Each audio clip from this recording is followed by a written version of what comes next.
என் ஹஸ்பண்டோட லஞ்ச் பாக்ஸ்க்கு இன்னைக்கு இட்லி உப்புமா தான் பேக் பண்ண போகிறேன். ஆல்ரெடி மார்னிங் பிரேக்ஃபாஸ்ட்டுக்கு இட்லி தான் வந்து ரெடி பண்ணியிருந்தேன்.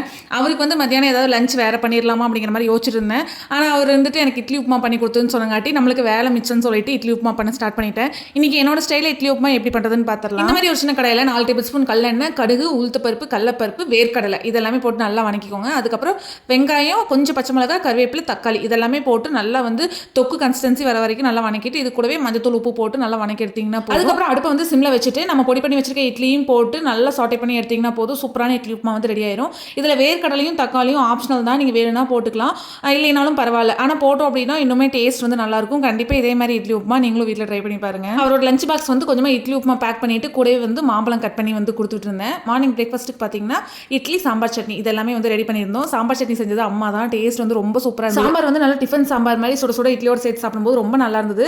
சட்னியுமே வந்து தேங்காய் சட்னி லிக்விடாக பண்ணாமல் கெட்டி சட்னி மாதிரி வந்து ரெடி பண்ணியிருந்தாங்க.